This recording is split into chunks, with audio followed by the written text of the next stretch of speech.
Arfan Bessir Sonko, un héros méconnu de son vivant, a laissé un héritage de plusieurs localités du sud du Sénégal. De l'école de Bessir aux routes coloniales, son empreinte est celle d'un homme d'État avant l'heure. Mamadou Lamine Arfan Bessir Sonko est né vers 1860 dans le village de Bessir ou Bassir, situé dans l'actuelle commune de Kartiak, arrondissement de Tendouk, département de Bignona. Fils de Abunga Sonko et de Gugen Koli, sa mère était la fille du roi Kéfin de Djanki, né dans une lignée de pouvoir, d'influence et de tradition. Mais c'est son attachement profond à sa terre natale qui le définira le plus.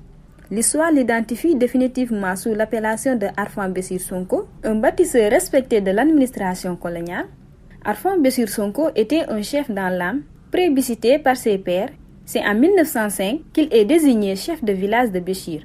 À la suite de la démission d'Agueri Goudiaby, son prédécesseur avait abandonné ses fonctions après des événements malheureux.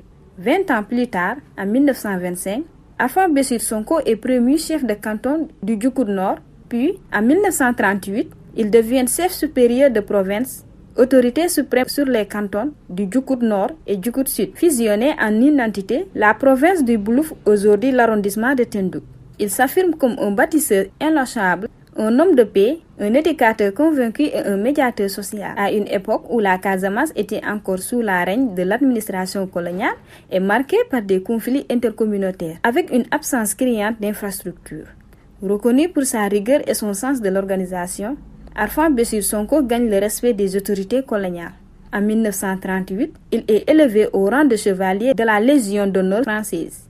Il contribue activement à la réalisation de plusieurs pistes de production, Kartiak Bignona, Bignona Marsassoum, Bignona Sindian et la très stratégique Tobor Ziguinchor, tracée dans une zone marécageuse qui deviendra plus tard la route nationale numéro 4. À Béchir, il fait aménager un quai baptisé Hafa qui permettait de charger des milliers de tonnes de riz produits localement et destinés à la France, via le challenge au profil des tirailleurs sénégalais pendant la Seconde Guerre mondiale.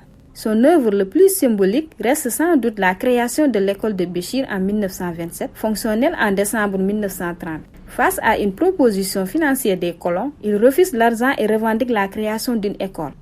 Dans une zone où les tensions entre villages étaient fréquentes, Arfan Bessir Sonko a su imposer le dialogue. Il a favorisé les mariages mixtes entre ethnies, Wolof, Peul, Mandeng, Sarahoulé, etc. Dans un souci d'unité provinciale, chaque année, il organisait des séances de lutte intercommunautaire, devenues de grands moments de cohésion sociale. Dans le domaine agricole, il encourage les cultures vivrières comme le riz et l'arachide.